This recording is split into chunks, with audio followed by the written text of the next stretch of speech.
Hi, I'm Peggy at Headshots by Peggy.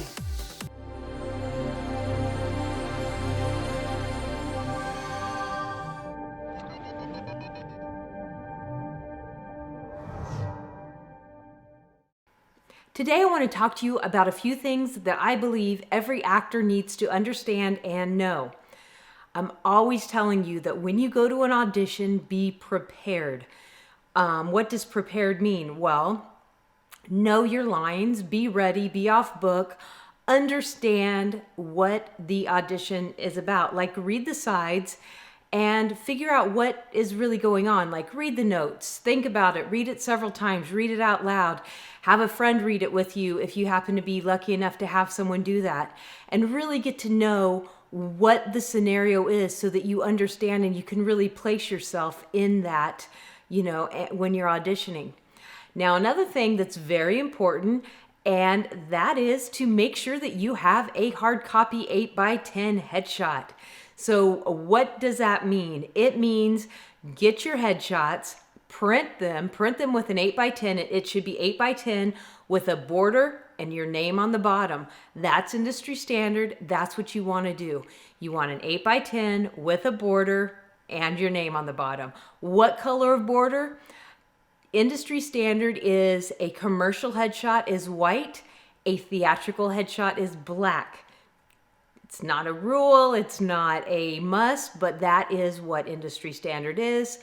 I have found that it is always a good idea to stay within industry standards because sometimes standing out is not, you don't stand out in the right way. So you use your best judgment, I don't care, but make sure that you have a hard copy 8x10. On the back of your hard copy 8x10 should be your resume. So you should get your 8x10 printed on photo paper, not out of your printer. Print your resume up. That one you can print on your printer. Cut it down to an 8x10 so it fits exactly to the back of your headshot. Put one staple on the top, one staple on the bottom, and boom, there you go. Put it in a folder. Take it with you every single time you go to an audition. Most times they are not going to ask you for a hard copy. But there will be times when you are in an audition and they say, hey, we want a headshot. Don't be the one person there that doesn't have a hard copy headshot with them. So you may not ever use them or you may use them all the time. But either way, be prepared. It's better to have it and not need it than need it and not have it. So the other thing I want to talk to you about, I want to tell you what I just learned. So I just got finished doing some set photography and behind the scenes for a big commercial campaign. It was a 4-day shoot, shot mostly in the Everglades, big production. Because it was on the Everglades, and sometimes the scene that they were shooting was like on an airboat. So I would be over with the crew, the clients, and then the talent was, in another boat. So there was a lot of times that just because of the way the setup was, I was kind of sitting with the clients a lot or around the clients a lot. Now, who is a client? Let me just kind of go back and talk about how this works. So there's the production company. The production company was hired by an advertising agent.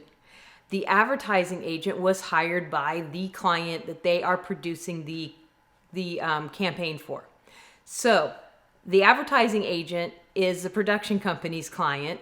The actual person they were doing this campaign for is the advertising agent's client. See how it's like a multi-layer, my client, their client. Anyway, a couple of the days of shooting, the company that had hired the advertising agency also was there. The advertising agency was there on set every day, but a couple of the times the main client was there and they were just talking, and I'm just like the fly on the wall, running around taking pictures, but listening. And they were talking about how happy they were about the talent they chose and how smooth he was and how great the shoot was going. And, they were just very, very happy with the choice they made for their main actor that had all the lines, that was the face for their campaign. And then they started talking about other people that auditioned. And so then I kind of started like really listening, because it's always interesting to me, how do actors get booked? Because clearly a headshot is not going to get you booked. A great headshot is going to get you in the door. It's going to get the casting director to notice you. Hopefully you get that audition. And hey, that's a win. We all know that only 2%, an average of 2% of the people that submit even get called in for that first audition. And then out of that, only another handful get called in for the callback. So if you get called in for an audition, that's a win. And that's what your headshot is. That's your handshake. That's your first introduction. That's your first impression. That headshot hopefully grabs the casting director's attention. That casting director calls you in for an audition. Now that casting director is hired by the client, the production company, the advertising agency, whoever it is that's needing talent, hires the casting director. The casting director's job is to give their clients 5-ish amazing talent that all fit the role, that all can do the job. And then the client picks from those 5. That's what a callback is. When you get a callback, that means the casting director loved you, thought you were a fit for the role. And if you got a callback, as far as the casting director is concerned, you can do that job. So you are the top 5 or whatever, 6, however many they're calling back, that they're showing to their client. And then from there, their client picks, because they're human and they all have this imaginary, vision of what they want their project to look like. And sometimes it's not even something they can verbalize. It's just a feeling, an attitude, a body movement.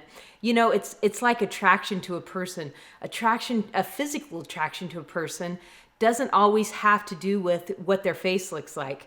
It's how they move their body. It's how their presence is. And same with, how they book, how they pick. It's just something like they may not have known that's what they wanted until they saw it and they're like, that's it. So always remember, I've said this many times, but I still have actors that make comments and say things. Casting directors do not book you. That's not their job. Their job is to weed through the thousands and thousands of submissions and get the top 5. Every single one of those 5 are perfect for that role. And then the client is the one that makes the final decision and books you. Now, the client could be the advertising firm, it could be the production, it could be the director, whoever's making the decision, or it could be all of them, all collaborating together and making that decision. That's who books you. Okay, so once you get booked, okay, I know I took a little side journey there, so let me get back on track and let me tell you what I found out when I was hanging out on set with the clients and listening to them talk about their choices and how they picked who they were going to book. So they were sitting there talking, and one of the main things they were saying was how many actors submitted and came in and didn't really understand what the script was. In other words, it was an upbeat, hey, wow, kind of a, energy. And they had a lot of actors coming in with just this real monotone, or like spokesperson, just down to fact. And it's the campaign wasn't that way. It was a real outgoing, over the top kind of fun, exciting, adventurous kind of a thing.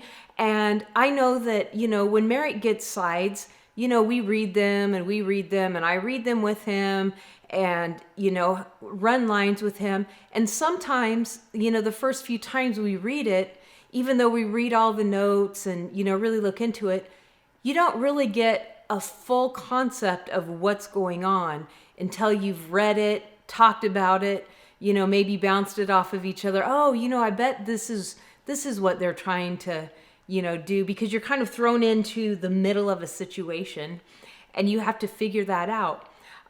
If it's an episodic, audition, then you can go, if it's not a pilot or not a new show, that's something that's already running, you can go look it up and watch a couple of episodes. So you kind of get the feel Are they silly? Are they serious? So that what your character, how your character would fit, so how to do that audition. But always be prepared when you're auditioning or when you're getting ready to audition. Like, have a few different ways, how to give that. Like, do it over the top, do it really, low, very low emotion. Do it all different ways so that when you get there and the casting director says, oh, maybe put a little more this or a little more that, you already have that. You're ready to go. You don't have to stop and think about it. You've already done it a bazillion different ways. But that was one of the main things they said, was how so many people that auditioned weren't prepared. Like, they didn't understand the script. They didn't understand and they came in with a completely wrong tone. And even if they had the look they wanted, they just didn't have the attitude or the presence that they were looking for. So really spend time when you get an audition. Remember, you are the fortunate 2% of actors that got an audition. So many people submitted to this role. You got an audition. Don't take it for granted. Don't just look at the sides once and then go in and, I'll just wing it. I mean, just wing it, really? Like, you complain that you never get auditions. You finally get an audition and you're going to just wing it? That's crazy talk. Be prepared. Be ready to go in and give them what they want, and give them, give them your story, the way you tell you the story, the way you see this, and really put your personality and yourself into it. But know what they're looking for. Like, understand the sides. Spend the time doing that. That was the number one thing they complained about. The other things were like basic stuff, like, it asks, on the submission, can you kayak? Can you do this? Can you do that? And they had people submitting, and then they got called in for auditions, and then, no, we don't know how to swim, or no, we don't know how to do this. And it's like, you're wasting the casting director's time. You're wasting the client's time. So it's super important that you actually know how to do, or are prepared to do, what they ask you to do. So another little thing that happened on this shoot. So there was one primary that had all the talking. He did all the speaking for the entire campaign. And then they had a few extras that were just kind of like families, or, people bicycling in the background and different things going on. So the extras, on the very last day of a 4-day shoot, this extra decides, no, I'm not going to do that. I'm not going to do this. And of course, she had been in other scenes, so her just disappearing in this last scene would have not made sense. And she was like, no, I'm not going to do that. I don't want to do that. And of course, the clients were like out of their mind. Luckily, they had an amazing director, amazing production team that was able to quickly think and figure out a workaround to do another scene and kind of cheat it with the camera to make it look like she was doing what they wanted, blah, blah, blah. But long story short, on the background, I was listening to them and they were furious. They're like, we are going to call her manager. Like, she agreed to this. We did the 4-day shoot. The last day she refuses to do something that was in, the thing. And, that's going to really hurt her, because they're going to call casting. They're going to call her agent. These are things that, you can't do. You can't say, yes, I'm going to do something, and then get booked and then think that they're going to just be okay with you not doing it at the last minute, because it caused a lot of issues. They were running out of sun, and they were, having to, think quick, do, super amazing, creative things to make this work. Without it, it would have basically destroyed the entire, campaign. This last scene was, something that was going to be early on, and it just would have thrown the whole thing off. So you have to really, don't be that, because she hurt herself, because that casting director is probably not going to call her in again, because, the clients are going to complain.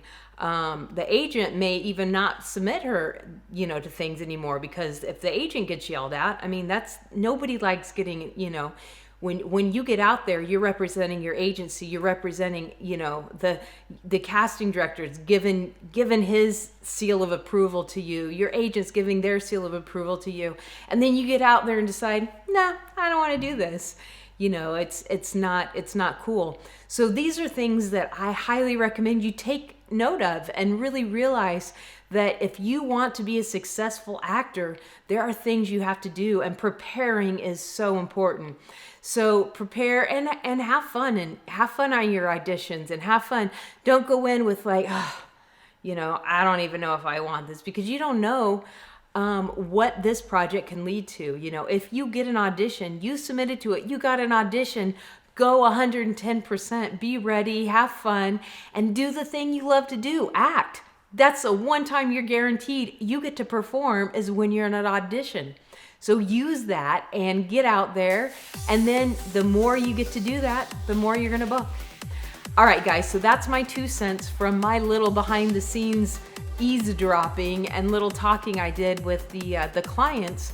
I'd never had the opportunity to hang out with clients before. I've had directors on here, I've had casting directors on here, I've had actors on here, but I had never had the opportunity to sit down with an advertising agency or an owner of a business that is paying an advertising agency to run a campaign. So that was a really unique situation I was in, and it was fun to really hear all of the things that go on that end of it. So you have to remember, when you're an actor, you're working for that person. So everybody's got a stake in this. Everybody's working hard to make this happen. So make sure you do your part. All right, guys, I hope that was helpful for you. I know it was really interesting for me. So I hope that was helpful for you. Make sure, if you have not yet, go to YouTube and subscribe to my YouTube channel. Follow me all over social media. I'm at Headshots by Peggy. And most importantly, share this, leave a bazillion comments, and have an amazing week. I'll see you next week.